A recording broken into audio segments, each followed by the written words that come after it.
¿Qué tal, amigos? Aquí José Belandia, soy librepreneur y tengo la dicha y el honor de entrevistar a José Hernández Cabrera. ¿Cómo estás, José? Hola, buenas tardes, José, tocayo, y nada, un placer de compartir con ustedes este ratito. Qué bueno, claro, el placer también es nuestro. José Hernández Cabrera es una persona que sigo en las redes de hace rato y siempre le veo por ahí el contenido hasta que tuve la suerte y dije, bueno, no, creo que es ahora o nunca, vamos a escribirle, vamos a ver si me acepta una entrevista y bueno, te agradezco nuevamente por aceptar la invitación. Vamos a estar hablando como siempre de emprendimiento y libertad como dos cosas, digamos, inseparables y he ido descubriendo que una de las cosas fuertes que lleva como un tema importante que desarrolla bastante bien José es el tema de la defensa, que hasta ahora no lo he tocado a fondo aquí en el canal, pero creo que precisamente qué mejor manera de conversarlo acá contigo, José, y sin más rodeos, cuéntanos un poco tu historia y a qué te dedicas Bueno, actualmente. vamos a ver, yo era militar de carrera y he estado en el ejército 25 años, luego me fui, monté mi propia empresa de formación Uf, y entonces cuando llegó la crisis del año 2008-2009, que hubo una gran burbuja inmobiliaria aquí en España, pues digamos que el negocio mío se vino un poco abajo y entonces, como ya tenía suficientes recursos económicos, pues me dediqué a estudiar. Digamos que entonces, a través de un amigo común que se llama Ignacio García Medina, él me dijo que los servicios de seguridad y de protección que podían brindarse en el libre mercado, al margen del Estado y de una forma más eficiente. Y yo en su día, pues digo, bueno, yo no termino de verlo, pero estoy dispuesto a que me digas lo que quieras, me convenzas y yo te escucho con mucha... Entonces me dio un par de libros para leer, dos o tres lecturas. Leí algo de Mises, leí a Rothbard y a Hoppe. Y yo creo que con tres buenos libros, cualquier persona que entienda la verdad y la realidad se convierte en anarcocapitalista. total. Tres buenas lecturas es suficiente. Y la predisposición mental, intelectual, de asumir la verdad. Qué bello. Así fue. Y entonces a partir de ahí empecé a profundizar. Hice un máster en economía con el profesor Huerta de Soto y con Qué Bastos bendición. también.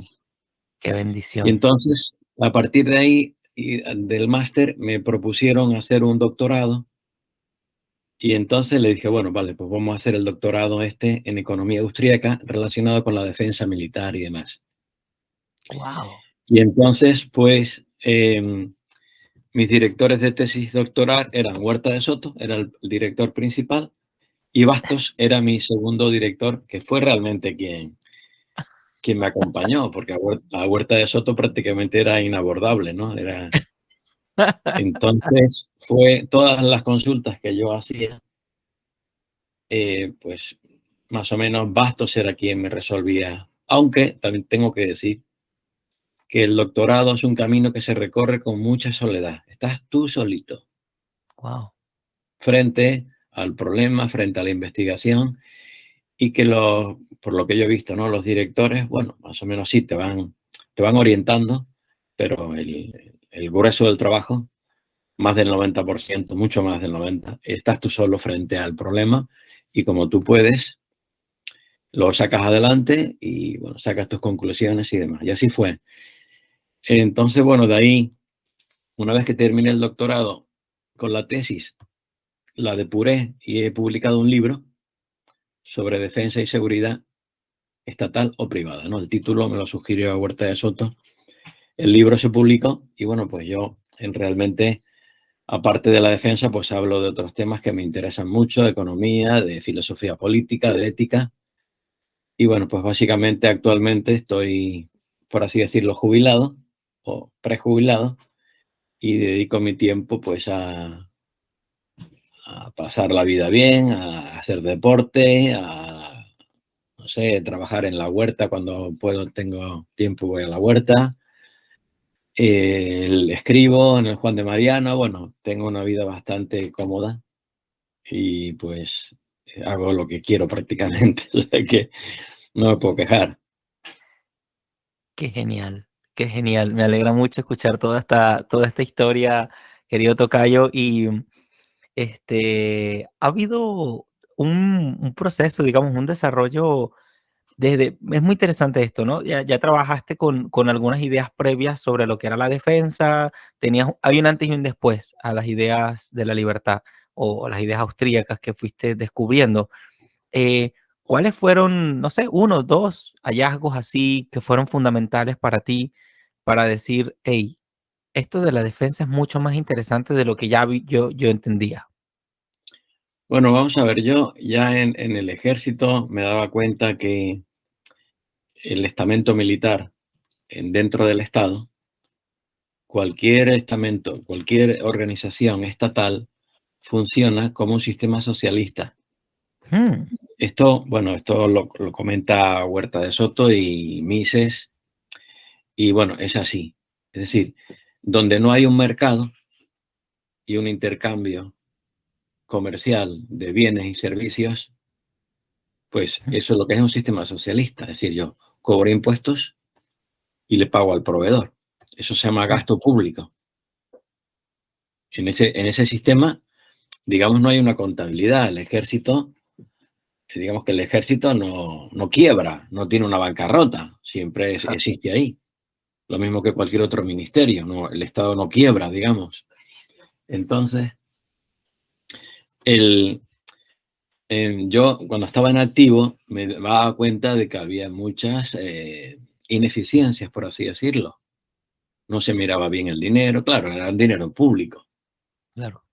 No se, no se hacían las cosas bien, había redundancia, entonces yo ya tenía, ya de por sí, una mente, siempre fui individualista y tenía Sí. una mente crítica. Entonces yo me fijaba mucho en las cosas, veía y luego yo acudía al mando, a mis jefes, con informes o con propuestas para mejorar la organización. Entonces Mm, ahí me di cuenta de que un sistema organizativo dentro del Estado no puede funcionar bien, porque no tiene el incentivo de los precios. O sea, no hay un sistema de precios, no hay un intercambio comercial como cualquier otra persona que se gana la vida. mm, O sea, independientemente de lo que yo rinda, o sea, que el mercado, los consumidores que obtienen mi defensa, suponiendo que la obtuvieran, son rehenes, son cautivos. Ellos no pueden elegir otro proveedor de defensa que no mm, sea el Estado. Luego el Estado tiene ahí un monopolio de oferta y el consumidor no le queda más remedio que aceptar el único proveedor que tiene, porque además se le impone. mm. En cambio, tú vas al libre mercado y tú puedes elegir el teléfono móvil que tú quieras o puedes elegir la marca de guitarra que tú quieras. Total. Aquí no. Aquí se te impone de una forma coactiva que tú tienes que consumir la defensa que te da el monopolista, que es el Estado. Entonces me di cuenta, yo ya a posteriori me di cuenta de que un sistema socialista no puede funcionar. Y cualquier organización gubernamental funciona al estilo socialista. No hay un mercado no hay un libre mercado y por lo tanto no puede haber creatividad, no puede haber progreso, etcétera, etcétera. O si la hay, está muy limitada. Y mal vista además, y mal vista. Sí, De hecho, bueno, me encantó también escucharte hacer una buena separación entre la idea de lo que es el Estado como un ente ficticio, pero al cual se le rinde demasiada importancia y tal, eh, versus el gobierno. Y me encantó la forma en que lo presentaste. Supiste decir como que un gobierno normalmente debería estar limitado y sujeto a varias condiciones versus lo que se entiende por Estado, que te puedo decir que Latinoamérica está plagado de esta idea de que el Estado es lo mejor y tal. ¿Puedes contarnos un poquito al respecto? sí, bueno, vamos a ver, la persona que comprende bien el Estado y ha estudiado bien el Estado es Bastos, ¿no? El profesor Bastos. El Estado es como una máquina, es un mecanismo muy complejo, depurado a lo largo de los siglos, digamos que, no sé, desde el Renacimiento, desde la monarquía absoluta hasta nuestros días, pues tiene más o menos como 5 siglos que se ha ido perfeccionando. Entonces el Estado es un leviatán muy potente. Y ese Estado funciona con una serie de personas que lo ocupan transitoriamente. Tanto los políticos como los funcionarios son las personas que hacen funcionar el Estado. Y pues unos entran, otros se jubilan, otros se mueren y el Estado continúa. Digamos que el Estado es la institución y los servidores del Estado, que somos básicamente los políticos y los funcionarios o alguien que tenga una nómina pública, una nómina del sector público, son las personas que hacen funcionar el Estado. Entonces yo lo que me di cuenta, esa gente es el gobierno. Digamos que el gobierno es ese grupo que transitoriamente dirige el Estado. Comprendo. El Estado es, digamos, la institución, ese ente abstracto, pero hay unas personas concretas que tienen nombres y apellidos, como los políticos, como yo, como otros muchos, que en su momento estamos, digamos, dirigiendo y llevando a término los fines del Estado. Entonces, lo que yo me di cuenta, efectivamente, que es que nosotros, los que ocupamos el Estado, bueno, Huerta de Soto también es funcionario, y Bastos. Puede aparecer una contradicción, que alguien que piensa así al mismo tiempo sea funcionario, pero ocurre. Es decir, que yo me di cuenta de que efectivamente mi servicio que yo rendía no es un servicio asumido libremente por el consumidor, sino que es un servicio impuesto a la gente. Y que si no hay libre competencia, el consumidor no va a obtener beneficios. Esto ya lo decía Gustavo de Molinari en el siglo XIX. Gustavo de Molinari era un belga, economista belga, que Rothbard decía que Gustavo de Molinari fue el primer anarcocapitalista. El primero. ¿Por qué fue el primero? Porque él fue el primero que publicó un ensayo breve, de 20 páginas. Y en ese ensayo, titulado sobre la producción de seguridad, él decía que el consumidor iba a obtener más beneficios si había una libre competencia y que eso también competía a la seguridad y que la seguridad no era un bien económico distinto del resto y que no había ningún motivo por el cual el Estado deba monopolizar la seguridad. ¿Por qué? ¿Por qué tiene que monopolizarla? Entonces, esa primera pregunta y ese primer ensayo de Molinari era como que rompía un molde, porque hasta ese momento nadie cuestionaba que los ejércitos o la policía no fueran estatales. Fue el primero que abrió el melón. Y a partir de ahí, pues ya hay mucha gente que ha ido profundizando en este tema antes que yo. Qué interesante. Y sabes que tuve la suerte, la dicha, la bendición de conocer a la hermana de Lou Rockwell. Ah, Lou sí, Rockwell ha sí. estado escribiendo muchas Bueno, cosas yo aquí. soy miembro del Mises Instituto. Bueno, yo tuve la suerte de conocerlos el sábado pasado. Sí, muy bien. Que fue en Tampa, Y ¿no? sí, fue en Tampa, exacto. Y yo he visto algunas fotos tuyas con algunos profesores del Mises, ¿no? Sí, sí. Con Entonces, Jeff Deist.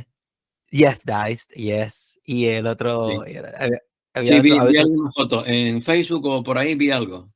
Eso. Y Sí, mira que fue muy bonito porque yo me senté al lado, así, normal, en una silla, y dije, bueno, voy a agarrar esta mesa, esta silla, y me senté ahí.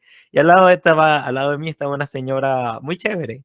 Y entonces ella me dijo, como vio que yo tenía nos regalaron varios folleticos, y uno de los compromisos míos es que yo quiero leer esos folleticos. Todos están en inglés, pero yo se los traduzco a la gente y los pongo ahí sí, para contarles sí, cómo sí. me fue y tal, ¿no? Entonces ella me dijo, como ella vio que arriba decía Lou Rockwell, dijo, mira, ven acá, ¿cómo te llamas tú? Yo, no, me llamo José y tal. Mira, mira mi apellido, ¿no te suena conocido? Entonces le dije, Rock, no entiendo, ¿tú eres familia de Rockwell? Me dijo, sí, yo soy su hermana y tal. Oh, qué interesante, bla, bla, bla, bla. Entonces me comentó que ella conoció a Murray Rothbard.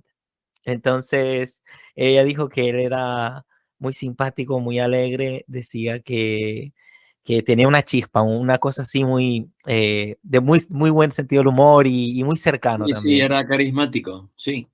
Exacto. Según Y cuentan, era muy carismático, sí, sí. también me dijo, yo le dije, porque yo le quiero dedicar un video a toda esa experiencia que tuve, es que no he tenido tiempo. eh, entonces le dije, mira, y si tú quisieras que yo le diga algo, yo tengo un podcast muy pequeñito de hablo de emprendimiento y libertad. ¿Qué quisieras que yo le dijera a la gente que me escucha? Me dijo, bueno, vas a decirle esto, me dijo, never give up, nunca te rindas, and it's fun to fight. Y es divertido pelear. Y mira qué bonito, porque esto me ha dado de pensar toda la semana, he venido meditando en esa idea. It's fun to fight, como que no es gran cosa. Esto, digamos, pelear no es tan grave, quiero decir, saber enfrentarse, saber conversar, saber discutir, saber debatir, saber entretenerse con esta dinámica de estos desencuentros que hay, es algo que debemos verlo como divertido. Al menos eso es lo que yo entiendo de lo que ella me dijo de It's fun to fight. Como que there's not such a big deal. No es gran cosa esto de pelear. Claro que es gran cosa porque, quiero decir, muchas cosas dependen de que yo tenga esta predisposición a no, vamos a enfrentar, pero vamos a divertirnos en el camino. Eso me ha dejado un poco así en el aire y yo venía meditando un poco, querer hablar con personas que tratan el tema de la defensa, porque precisamente, claro, ya llegamos al punto y muchos estamos de acuerdo que la defensa es importante, sí, y que muchas personas, la gran mayoría quizá, considera que necesariamente tiene que ser un monopolio, pero hay mucha fuerza y hay mucho dinero detrás de que todos piensen así. Pero también veo una proliferación de personas que empiezan a entrenar kickboxing, fighting, cosas que venden en Amazon de gas pimienta. Aquí yo tengo amigos músicos que se van de viaje Claro, y claro, porque además esto también, vamos a ver, la defensa es un concepto genérico sí, y claro, engloba muchas actividades que son heterogéneas. sí. La defensa va desde un vehículo militar o un armamento pesado o un cañón, va hasta lo que tú llamas de gas pimienta, es decir, Ujú. un pequeño spray, un pequeño spray también es un arma defensiva. Entonces, claro, la defensa no es solamente el ejército, es todo, es un conjunto de medios que engloba lo que yo llamo lo que serían los medios de protección. La protección incluye la defensa militar, la policía o cualquier otro sistema privado, una alarma, una verja, Ujú. una alambrada, un perro entrenado, todos esos elementos son bienes económicos de protección. Entonces, ¿qué ocurriría, por ejemplo, en un sistema no estatal, donde el Estado no exista? Bueno, tendríamos que poner, yo en el libro mío hablo de estos temas, a ver cómo un poco haciendo prospectiva, o sea, imaginando cómo podría ser una sociedad y cómo nos podríamos defender. Entonces yo en el libro ponía que, por ejemplo, los drones podían Ujú. convertirse en armas privadas que pueden usarse de forma muy eficiente y muy barata. O sea que el mercado siempre se caracteriza por que siempre hay algún creador, algún innovador, un empresario, un entrepreneur, o como dicen ustedes, ¿verdad? Un emprendedor que va a proveer al consumidor un sistema que sea fácil de usar, seguro y barato. Entonces, la defensa, obviamente, una defensa no estatal carecería seguramente de lo que son unas armas muy costosas. Por ejemplo, un submarino nuclear no se construiría, no sería rentable en un sistema, digamos, de anarquía, donde la gente vive sin Estado. O un caza, un F-18, un avión de combate tampoco. No se producirían. ¿Por qué? Porque no son rentables y porque no cumplirían esa función. Pero el Estado es distinto. El Estado hace la guerra contra otro Estado y necesita armas de este tipo. una sociedad, digamos, libre y responsable, tendría otro tipo de armas distintas que se podría usar. Y yo creo que ese tipo de armas podrían disuadir a un eventual agresor. De hecho, ellos, cuando vamos a decir, es lógico que la defensa quiera ser tomada por otra gente cuando tú, o vamos a decir, si tú no sabes defenderte, probablemente quieras cederle ese trabajo a otra persona y sobre todo Claro, si, entonces, lo puedes es contratar, claro. exacto. Tú puedes una parte asumirla tú. Por ejemplo, cuando yo tengo una alarma en mi casa o tengo un candado es un arma, un bien de seguridad, ¿no? Sí, O una pistola o lo que sea. Una parte de la defensa la asumes tú por ti mismo, incluso eh, con tu conducta, es decir, evitando ciertos barrios, evitando ciertos horarios, tú también te así es, proteges de una forma en el cual simplemente empleas tu inteligencia, no estás empleando medios. exacto. Evitando ciertas situaciones, tú te proteges. Y luego está otro tipo de armas y luego por último estaría otro tipo de defensa más potente que tú podrías contratar con un proveedor privado. Podría ser una agencia de seguridad, una empresa de seguridad. De hecho, Que habría- aquí en Estados Unidos yo tuve el chance de trabajar con una gente que está haciendo mucho dinero porque hacen de seguridad privada, pero para eventos y normalmente ellos no están armados, pero sí que brindan seguridad, conducen a la gente y tal, ¿no? Hay otros, parte de ellos sí están armados, Sí, eh, pero como que por default el negocio está bien segmentado en ese espacio sí, y también me doy cuenta de que hay amigos míos que tocan música que lo primero que montan en su camioneta antes de ir a viajar, dice, de gira, son sus armas. Entonces, como que, digo, es algo que, bueno, no sé, qué bueno, que por suerte, pues hay aquí bastante para que tú no puedes imaginar meterte en la casa de cualquiera acá. Ni piensas acá meterte aquí con cualquiera así de un momento a otro porque sabes que la gente se sabe defender y es al punto al que quiero llegar. O al menos sí, tiene medios para defenderse ellos. Entonces, claro, cuando por lo menos en Venezuela le quitaron a todo el mundo ese privilegio o esa posibilidad, hicieron leyes y leyes para desarmar a la gente. claro. eh, Hay que tener en cuenta, José, que lo primero que hace un Estado con sus súbditos, porque los podemos llamar así, sí, salvo que la población tenga una cultura, digamos, previa que se resista, como en el caso de Estados Unidos, pero cualquier gobernante, su primer objetivo es desarmar a la población, qué interesante. porque la misión del Estado no es proteger a la gente, como mucha gente piensa. La misión del Estado es someter al individuo. Ujú. ¿Y tú cómo se te somete? Estando tú desarmado y estando yo armado. O sea, yo, Estado, soy el que tengo las armas, las pistolas, las policías, y tú estás desarmado. Entonces, tú estás en mis manos. Así La es. principal misión y de que la gente pueda tener armas es defenderte de tu propio gobierno, porque es tu propio Interesante. gobierno el que te va a agredir. En Estados Unidos, por ejemplo, la policía comete muchos abusos. Entonces, por ejemplo, es muy importante en tu teléfono, en tu coche, si vas por ahí o en la calle, tener tu teléfono móvil y grabarlo todo. Ujú. Al policía no le gusta que lo graben, pero tú estás en tu derecho. La primera enmienda te garantiza a ti ese derecho de libre free speech, libertad Libre de, discurso, libertad de discurso, de hablar. sí, sí, libertad de opinión, libertad de poder decir lo que tú quieras. Entonces, eso es muy importante porque aquí, por ejemplo, en España, tú no puedes tener armas. Sí, a ver, puedes tener un arma deportiva o sacarte una licencia de tirador deportivo, ¿no? O de caza, pero en general la población no puede estar armada. ¿Por qué? Porque el Estado te quiere desarmado, te quiere inerme frente a sus abusos y a lo que él quiere hacer de ti. Una población armada es un peligro para el político. Desde luego. Eso es así. Es decir, que la misión del Estado no es proteger a la gente.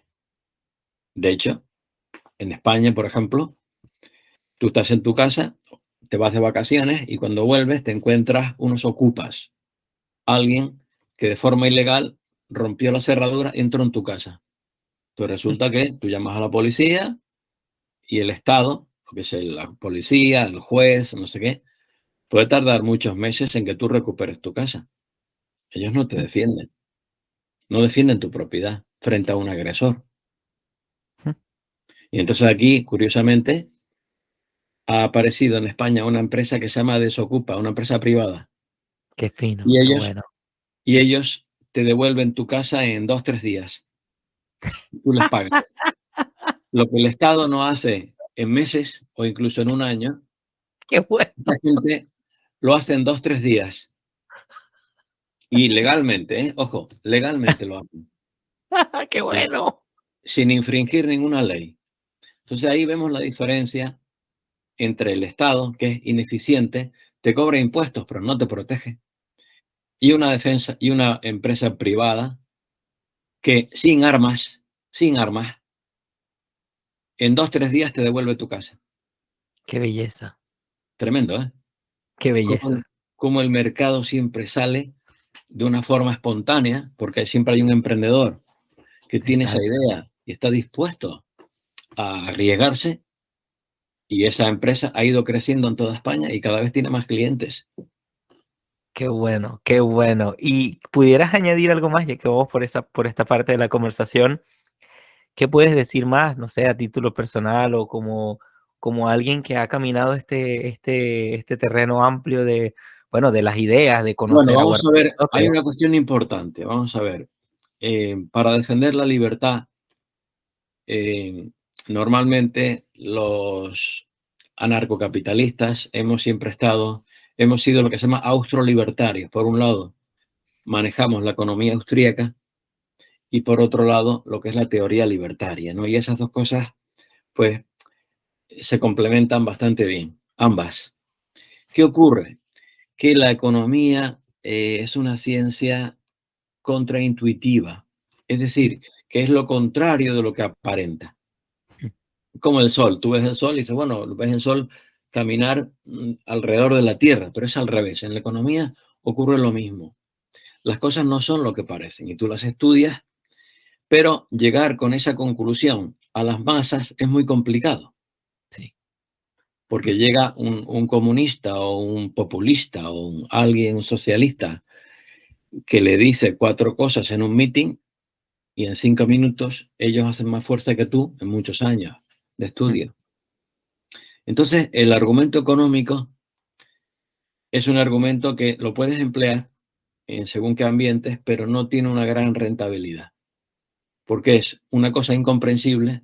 Por ejemplo, el salario mínimo, las leyes de salario mínimo producen paro, pero tú le tienes que estar explicando a la gente por qué eso ocurre así. En cambio, cuando el político dice que vamos a subir el salario mínimo, todo el mundo, sin saber nada de economía, empieza a aplaudir. Las masas aplauden porque aparentemente consideran que el nivel de vida se puede mejorar mediante un decreto, mediante una orden. Lo creen así. Y el político se lo ofrece y lo hace y le votan. Entonces tú, para contrarrestar una mentira, necesitas estudiar mucho y mucho tiempo para explicarle algo a la gente. Y eso es muy poco rentable. Es un desgaste tremendo. Es preferible ir por la otra pata, por la otra rama, que es la ética. La ética se entiende mucho mejor, porque tú interesante. le dices, tú le dices a alguien rápidamente, dice, bueno, ¿y a ti te parece bien violentar al empresario? Ponerle una pistola en el pecho al empresario para que le pague más. Si no produce sino 1000, ¿por qué le tiene que pagar 1100? ¿Te parece bien violentar a alguien? Obligarle, forzarlo, ser violento. Entonces, eso lo entiende todo el mundo a la primera. En un minuto lo entienden todos. Es decir, que la violencia no es admisible. Es preferible siempre que queramos convencer al público. Es más eficiente ir por la parte ética, de decir, no, esto no es admisible. Sí, el fin está bien. El fin lo compartimos. Digamos que todos queremos que la gente sea mejor, que no haya pobres, etcétera, etcétera. Estamos de acuerdo. qué Pero bueno, el método, la forma para alcanzar ese fin también tiene que ser ético. Y la violencia no es un método, no es un método ético, es inmoral.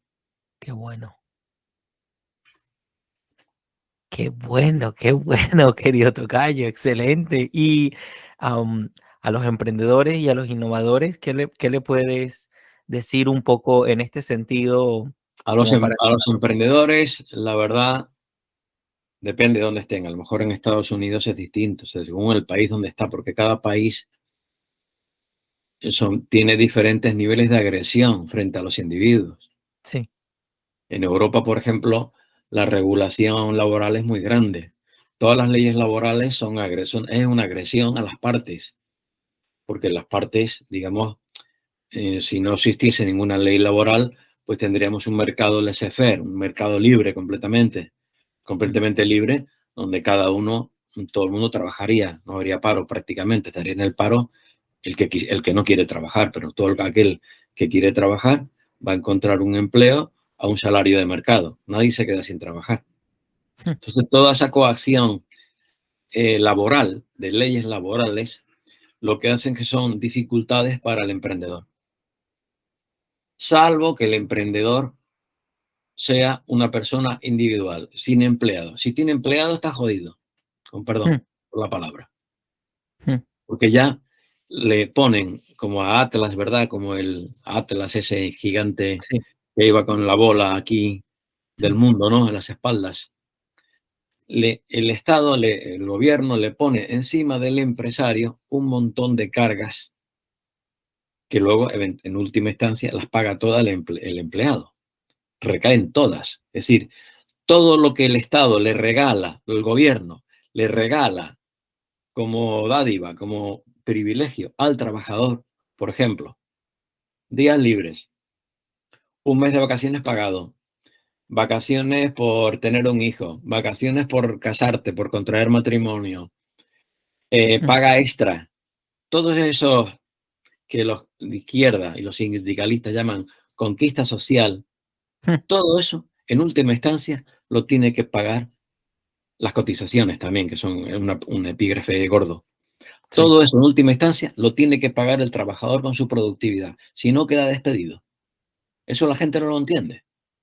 Si a ti te regalan, por ejemplo, los comunistas aquí en España quieren que la jornada laboral, en lugar de ser de 5 días, sea de 4 días, cobrando lo mismo. Ojo, o sea, cobrando lo mismo y trabajando un día menos. Si eso ocurre así, ese día extra lo tienen que pagar ellos en trabajo. Si no, quedarán despedidos automáticamente, porque el empresario no va a perder dinero con el empleado.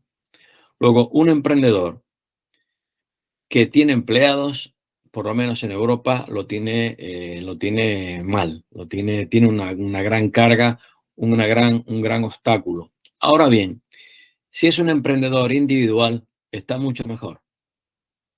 Entonces, lo que tiene que hacer es crear una SL, una empresa limitada de esta, ujú, y o bien trabajar como autónomo, un freelance, o bien, casi mejor es preferible crear una empresa, una limited o una empresa, una sociedad mercantil limitada. Eso es muy importante, porque a partir de mm, ahí, tú con esa SL o con esa limited, como se llama en Estados Unidos, sí, tú ya puedes hacer elusión fiscal. Bien, la elusión fiscal es muy importante, porque eludir significa los loopholes, ¿verdad? Son los resquicios que te permite la ley para pagar menos impuestos, incluso para no pagar. Entonces, en Estados Unidos, por ejemplo, tú tienes una empresa en Florida. Pues mm, si quieres pagar menos impuestos, creas una LLC en Delaware, ¿de acuerdo? Entonces, lo que hace es que con esas dos empresas te refieres el dinero de una a otra mediante facturas. Eso es legal. sí, Bueno, eso es en España. En España es así. En España tenemos, ojo, apúntalo, porque sería importante hacerle una entrevista José, puedes hacerle una entrevista a una persona que es mucho más importante que yo para esto, que se llama Luis. El apellido no lo sé, pero él tiene una empresa que se llama Crypto Spain. Crypto Spain. Él es Ok. especialista en Bitcoin y en elusión fiscal. Y sería bestial para tus emprendedores, para tu público, que son los emprendedores, entrevistar a este hombre porque él te va a decir todo lo que tienes que hacer para no pagar impuestos legalmente, Ok. que es mediante una ingeniería creando una LLC, que son una especie de empresas. Se pueden crear en 3 estados en Estados Unidos. Uno es Delaware, otro no sé si era Wyoming y Nuevo México, o algo así. Solamente era, no, de memoria no me acuerdo bien. Eran 3 Sí. estados. Entonces tú creas una LLC en esos estados. Y luego, como tu empresa tiene beneficios, lo que hace es que esa LLC le factura a tu empresa por otros servicios. Por ejemplo, consultoría informática, asesoramiento de tal, formación. Le puede facturar y entonces tu empresa que paga impuestos no tiene beneficio. Al no tener beneficio no paga impuestos. Y el beneficio va a la otra empresa que está en un territorio que fiscalmente no tiene impuestos. Sounds good. Y ya el dinero, una vez que lo tienes en el otro sitio, pues ya lo puedes gastar, pues con tu tarjeta de crédito como quieres. De esa forma, yo lo que les recomiendo a todos los emprendedores es que, puesto que van a ser animales de sacrificio Mm, del Estado, sí, van a ser sacrificados porque ellos son las vacas lecheras que ordeña el Estado. mm. Así es. Es decir, el Estado, para tener su aparataje, sus funcionarios, sus dádivas, sus ayudas, las subvenciones, el fraude, para todo ese dinero, ¿a quién tiene que ordeñar? Al que A produce. los productores. Luego, los empleados están jodidos. El empleado no tiene por dónde escaparse porque no tiene ninguna herramienta para eludir. Pero un emprendedor sí. Un emprendedor tiene la posibilidad de crear una sociedad y a partir de ahí hacer ingeniería fiscal y eludir y no pagar impuestos prácticamente. Y sobre todo con Bitcoin, pues mucho más porque ahí ya la libertad es total. O yo pienso que las criptos, veremos a ver el futuro, pero las criptos es la auténtica amenaza al Estado. Y Mm. la tecnología blockchain en general es una amenaza formidable al Estado y vamos a ver cómo, yo no creo que lo vea, pero personas jóvenes como tú, posiblemente cuando tengan mi edad, el mundo será muy distinto y tal vez podamos asistir a unos territorios y zonas donde prácticamente igual no se pagan impuestos. Muy interesante. Bueno, vamos a ver cómo damos con el señor Luis y vamos Sí, a ver si hacemos ponte en contacto con él, métete en internet, busca Crypto Spain y solicítale una conferencia. Él hace muchos posts, está en TikTok, está en Facebook, hace pequeños resúmenes Ok. y realmente él es la persona adecuada tiene una empresa también de asesoramiento de fiscal, la empresa adecuada y ofrece mucha información abierta, gratuita, es decir, que mucha gente puede, digamos, arrancar sin tener que contratarlo y luego ya si facturas mucho más, pues a lo mejor te interesa contratar los servicios de esta empresa. Eso es muy interesante lo que está ocurriendo porque hay un movimiento, digamos, en las redes donde la gente está empezando a despertar y está empezando a cansarse de ser explotados por el Estado. Y a colaborar entre sí, porque esto que está ocurriendo entre nosotros Exacto. también es una muestra de eso. Cierto, sí, sí, sí. También digamos que lo bueno que tiene Internet es que no está sometida al control estatal y mientras eso ocurra, la información circula libremente. En cambio, en la televisión pública o en la radio, pues prácticamente los medios están copados y están controlados directa o indirectamente por los políticos. Me encanta. De hecho, nomás así como un comentario, he notado que aquí hay movimientos que no me he metido mucho a indagar en eso, pero la verdad estoy muy ocupado hasta ahorita y ya llegará el momento en que profundice un poco más en eso, pero hay dos cosas que he notado aquí en Estados Unidos. Un movimiento de personas que le enseña a la gente a controlar su IP network, su Internet port para sus direcciones de puerto de Internet y todo eso, para como que reconfigurar redes de Internet locales versus los controles de lo que llamarían acá las grandes corporaciones que intentan censurarte Sí, y tal, y no sé qué.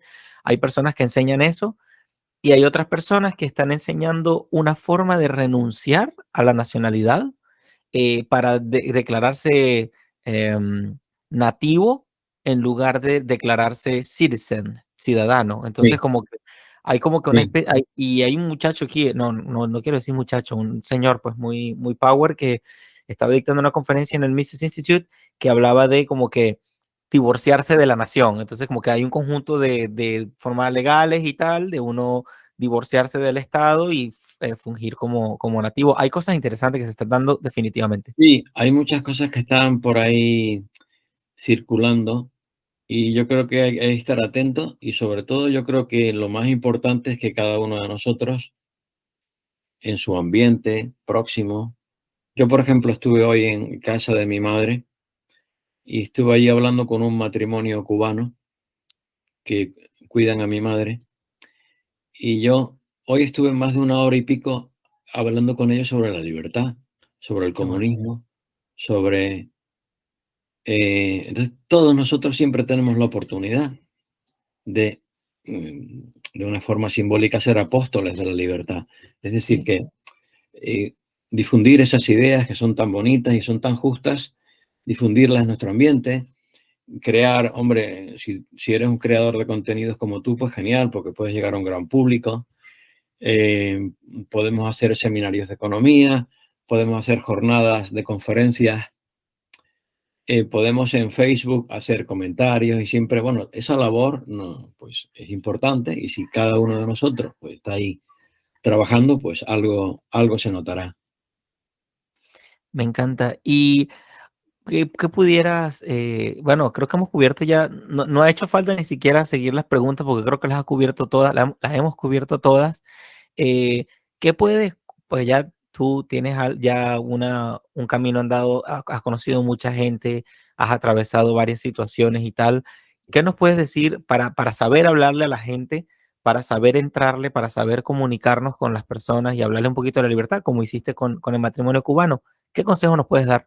Vamos a ver, lo primero, hay que formarse, hay que leer, es que eso es así. Si tú no tienes conocimiento, pues no puedes, hay un trabajo intelectual que tienes que leer. En lugar de leer novelas, lee Mm, ensayo, lee a Rothbard, lee a Hoppe, lee a Mises, hay muchos autores, Ayn Rand, bueno, si quieres leer una novela, pues le leemos a Ayn Rand, La exacto. rebelión de Atlas o El manantial, bien. Eh, pero hay que leer también filosofía política, leer un poquito sobre la ley y el derecho, la libertad y la ley. Hay muchos ensayos de filosofía política, el, en lo que es la libertad. Hay muchos autores anarquistas o libertarios que están ahí en la literatura. El Instituto Mises tiene abundante literatura gratis a nuestra disposición en las redes. Luego podemos leer muchísimas cosas. Entonces eso es lo primero. Tenemos que estar bien informados. Y luego lo segundo, tenemos que tener también la habilidad de emplear los ejemplos adecuados y para transmitir nuestras ideas de la forma más sencilla posible y más entendible posible, con el lenguaje más sencillo que podamos. Fuera de academicismos, fuera de rococó, nada de eso, sino un lenguaje claro y llano que llegue a la gente. Hay que también formarse un poquito en cuestiones de ética, Me entender encanta. lo que es la libertad, lo que es la violencia, lo que es la coacción, lo que son los fines, los medios, bueno, básicamente. Entonces, eso es importante, leer. Yo comenzaría leyendo pues a Henry Hazlitt, Mm, que tiene pues la, ¿cómo se La llama? La economía en en una una lección. lección. Cositas así, vamos a empezar por lo Sí, sencillo, de menos a más. Vamos leyendo, luego leemos la ética de la libertad, de Rothbard, y luego ya, si alguien tiene más tiempo o más interés y quiere profundizar en la economía, entonces ya tiene que leer La acción humana. sí. La acción humana es un tratado monumental. Entonces, si alguien quiere, digamos, ya dar un paso más, estar en otro nivel intelectual, tiene que enfrentarse a ese libro, que es un libro más completo y de otro nivel, que requiere un esfuerzo superior. Pero, bueno, eso ya cada uno, según las preferencias que tenga. Cada uno tiene sus preferencias. Uno en la economía. Entonces, pues, podemos combinar siempre esas dos cuestiones. Por un lado, economía austríaca, esas dos patas, digamos, vamos a andar con dos pies. Economía austríaca y libertarismo Ujú. por el otro lado. Esas dos patas se combinan muy bien. Entonces ahí vamos a comunicar a nuestro público, pues en primer lugar, pues a nuestros amigos, a nuestros parientes, pues defender esas ideas de la libertad. ¿Y cómo hay que defenderlas? Sin términos medios. Es decir, hay que Mm, defenderlas hasta la última consecuencia. Nada de decir, bueno, pues los impuestos, bueno, los impuestos son malos, pero con el 5% valdría. ¿Cómo? No, no, no, no, no. 5% no. Si tú admites un 5%, mañana te cogen el 10%. sí, Si tú consideras que el impuesto es un robo, cualquier impuesto, por pequeño que sea, es un robo. No te puedes decir, no, vamos a conformarnos con que me roben un poquito nada más. No, no, no, no. O sea, la posición, creo yo, tiene que ser radical. No puedes estar a mitad, entre dos aguas, mitad de camino, porque eso es una contradicción. Luego, y así es como Rothbard llegó al anarcocapitalismo, porque decía, no, no, vamos a ver, ninguna cantidad de coacción es legítima. Hombre, salvo que tú seas un criminal y yo me defienda, eso sí. claro. Es decir, lo que no está permitido es el inicio de la violencia. O sea, es que el inicio de la violencia no puede ser consentido. La autodefensa, sí. O defender a otro que te pide ayuda, sí. Pero lo que no es correcto, éticamente hablando, es que alguien inicie. Entonces, la contradicción más gorda del Estado es que el Estado no puede protegerte porque inicialmente te agrede. Es una contradicción. Desde El luego. Estado coge, te agrede. Es decir, te cobra impuestos sin tu consentimiento. Y luego se da la vuelta, contrata a un policía para defenderte. ¿Esto qué es? Es contradictorio. O sea que tú pretendes defenderme y previamente me agredes para pagarme mi defensa, que eso no se entiende. Entonces nosotros tenemos que hablar a la gente de forma coloquial y claro y decirle, mira, esto es un robo. Vamos a asumirlo ya de una vez. Quítate la venda de los ojos. Es un robo. Es que es poco. Entonces, ¿y quién construye las carreteras? Y los niños se mueren de hambre. Bueno, pues todo eso, las No te carreteras las preocupes van a que construir por las empresas privadas como ahora. ¿Y qué pasa con los pobres? Pues para eso está la caridad, porque la caridad sí es legítima. sí, es La con lo caridad propio. es que tú ayudas a alguien con tu dinero, eso sí, Sí, pero es que el socialista no. El socialista quiere ayudar al pobre con tu dinero, no con el de él, sí. con el dinero de los demás. No, no, no, eso no está bien hecho. No. Vamos, ¿tú quieres ayudar a la gente? Yo también. Estamos de acuerdo. Vamos a ayudarles caritativamente. Y el que no puede estudiar, becas. Vamos a becarlo. Becas privadas Sí, becas privadas. o créditos, vale. Pero no es legítimo que el Estado cobre impuestos coactivamente a la gente. Aunque el fin sea bueno, que muchas veces no lo es, pero bueno, vamos a dar por hecho que el fin es bueno. Aunque el fin sea bueno, el medio empleado tiene que ser ético. Y la violencia no es un medio ético. Por lo tanto, así de simple, el Estado es un ente inmoral.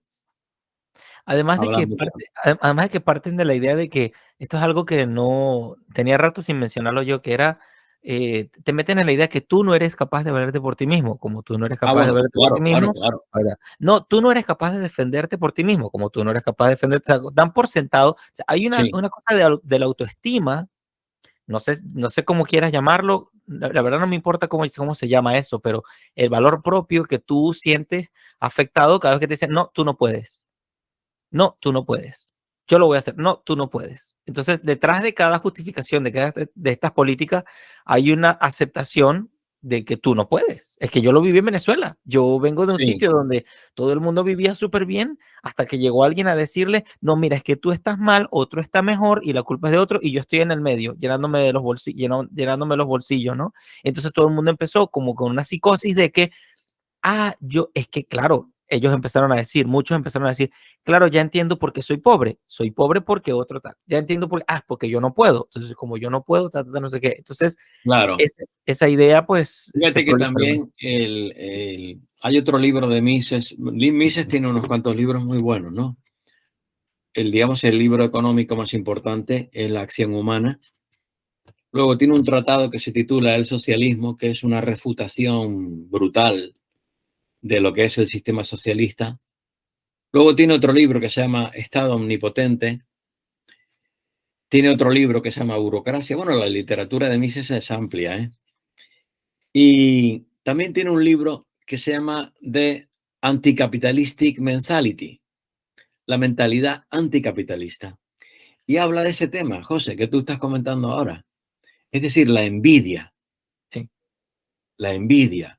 Es decir, el marxista y el socialista y el estatista te dicen, tú estás mal por culpa de otro. A ti te Definitivamente. pagan demasiado poco y el empresario se está quedando con parte de tu dinero.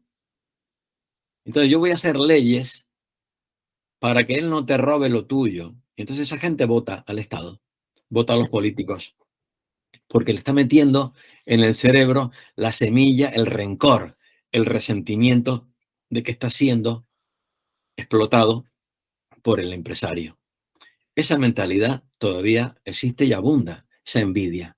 Y por eso en España y en algunos países los empresarios son mal vistos en alguna ocasión. En Estados Unidos no, porque tienen otra cultura, pero en Europa y en España el empresario siempre hay una duda sobre él, como el comerciante. Sobre el comerciante siempre hay una duda sobre su honorabilidad. No es que esté un tramposillo, es un tramposo, está engañando, te está cobrando de más. En Venezuela ocurrió eso.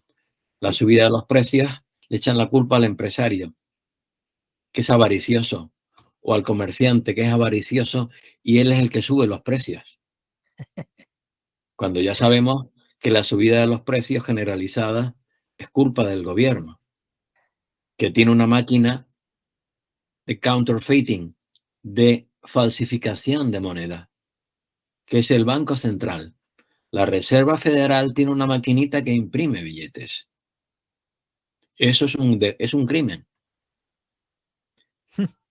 Si tú tuvieras una maquinita ahí en tu oficina de imprimir dólares, a ti te metían en la cárcel. Pero ellos sí pueden hacerlo.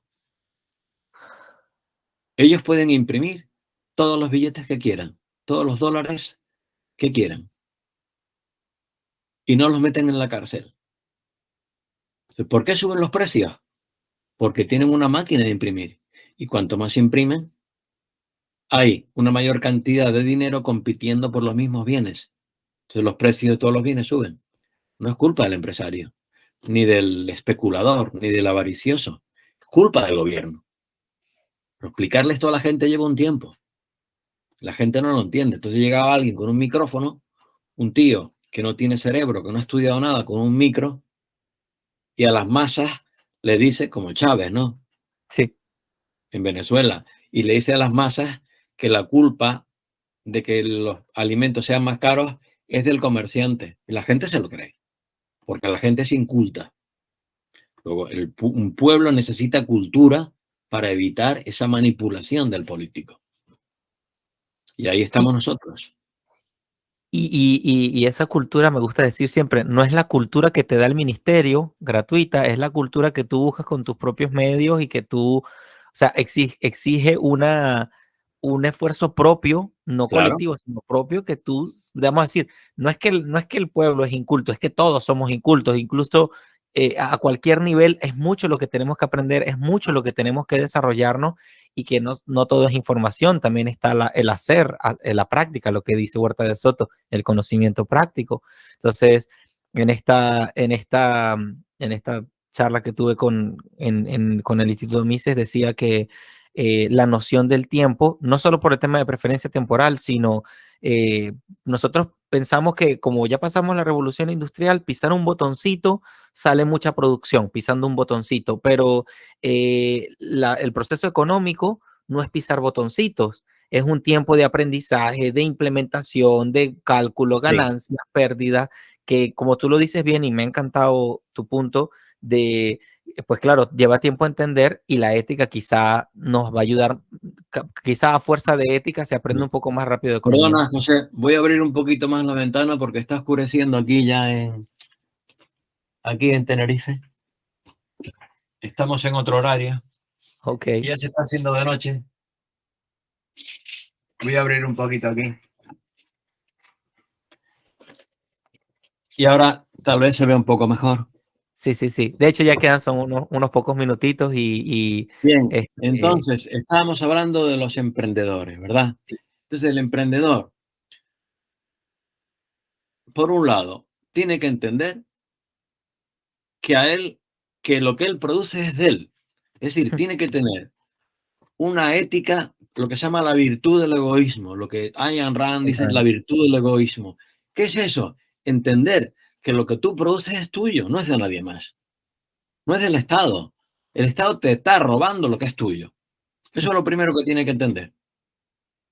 Que esa persona es una persona que le van a ordeñar, le van a sacar su dinero. Vale. Una vez que él entiende eso y se lanza a emprender y a crear y a ganar dinero, tiene que conocer bien cómo eludir fiscalmente. Es decir, que al Estado, que es nuestro enemigo, hay que privarle de recursos. Como yo digo, matarlo de hambre. Hay que, hay que matarlo de hambre, porque es la única, si tú le quitas el recurso, eso también lo decía este, un escritor, que un Estado es tan fuerte como el presupuesto que tiene. Un gobierno, cuanto más presupuesto tiene, más daño hace. Más armas crea, más aviones fabrica, más tanques, más cañones, etcétera, etcétera, etcétera. Más dádivas, privilegios puede repartir, ayudas, Medicare, bonos, cheques, alimentos. Puede hacer cuanto más dinero tiene, peor.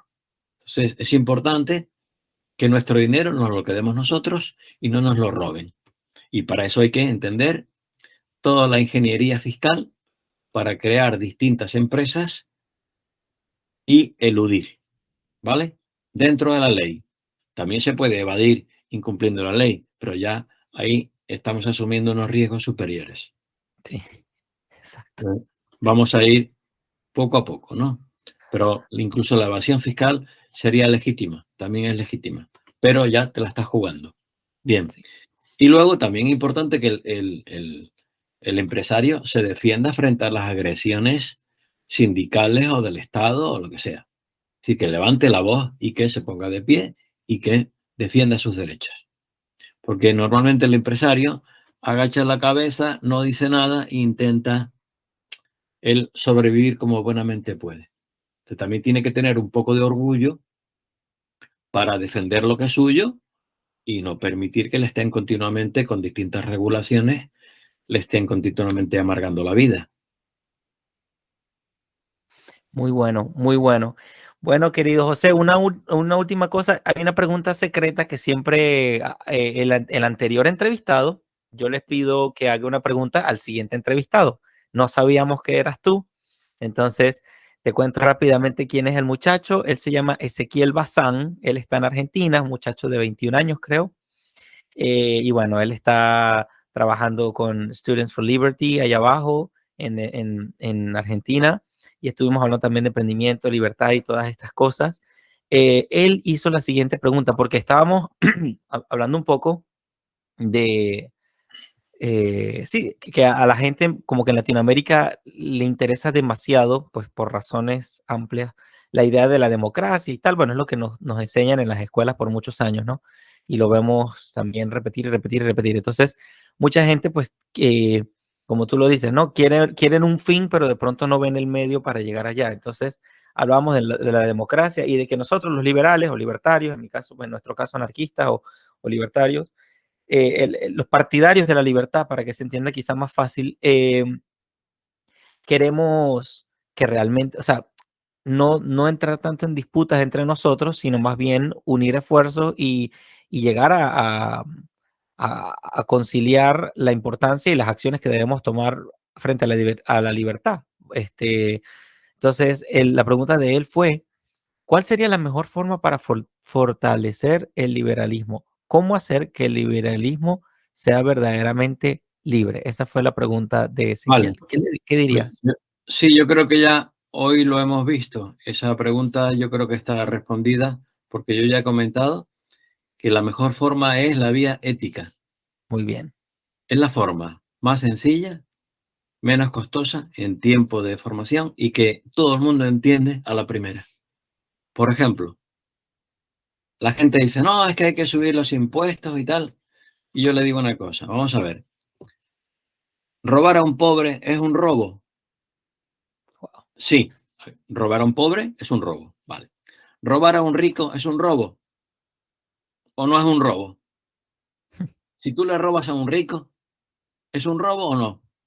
Sí, las consecuencias son distintas, pero sigue siendo un robo. Es decir, que la Claro, ética lo que te da son principios que no los puedes retorcer, son rígidos. claro. O sea, robar es robar, está mal hecho. Si yo robo un céntimo, ¿está bien o está mal? Está mal. Sí, es poco dinero, es verdad. Robo un centavo, es poco, sí. ¿Pero es un robo o no? Sí, sí lo es. Entonces ahí no hay fórmula de evadirte, decir, no, robar un poco está bien. Si es para los pobres, bueno, si es para los pobres, el impuesto está bien empleado. No. O sea, tenemos que estar ahí firme como un dique y en cuestión de principios no podemos retroceder ni un centímetro, nada. Cero. Me encanta, me encanta. Esa es la clave. La clave para defender la libertad es defenderla sin límites, o sea, sin medias tintas. Defenderla hasta las últimas consecuencias. Todo lo Me que encanta. sea. Posturas intermedias, posturas eclécticas, Exacto. estás muerto de entrada. Por lo tanto, seamos como Rothbard.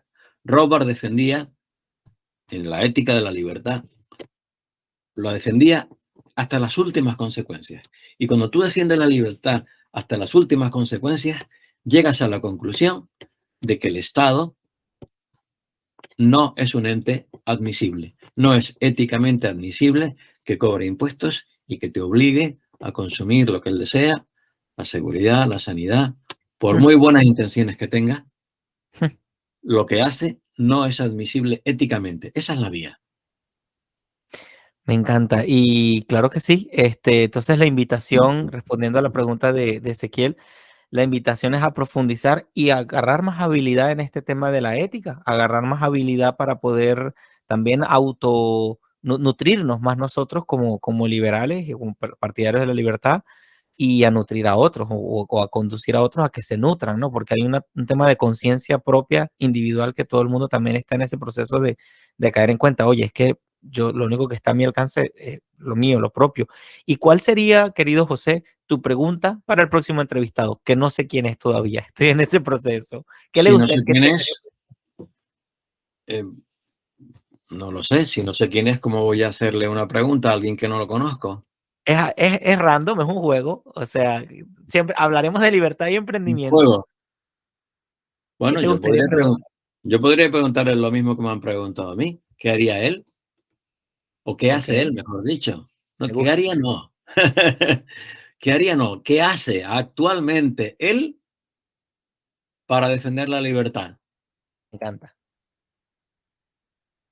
porque esa es la clave. La clave es no lo que yo haría, sino lo que yo hago. Muy bien, muy bien. Me encanta, me encanta. José, qué bendición haberte encontrado Oye, acá. un placer y estoy a tus órdenes para lo que tú quieras. Gracias igualmente por acá. Ya espero que pronto tengamos otras colaboraciones y nada, Sí, un gran abrazo a los muchachos allá. Y igualmente. mira, luego pásame por favor tu link donde esté tu libro, para bien sea para comprarlo, para comerciarlo, para Sí, promoverlo, lo que sea, ¿ok? sí, está bien. Sería interesante si alguno de ustedes que domine bien el inglés estaría dispuesto a traducir mi libro al inglés. Y Yo lo lo podríamos, yo estaría dispuesto a pagar la traducción, porque tampoco quiero que abusar de nadie, pero tiene que ser alguien que lo haga bien, alguien que tenga experiencia en traducción. ok. Y si conoces a alguien que me puedas recomendar, estaría dispuesto a entablar contacto con esa persona.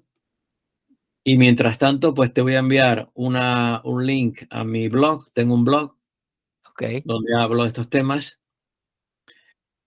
y, y bueno, también tengo algunos vídeos en YouTube colgados por ahí de algunas conferencias y todo lo que sea colaborar, encantado. Ya. YouTube.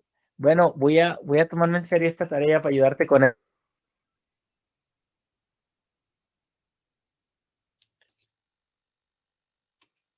No se oye, no sé por qué.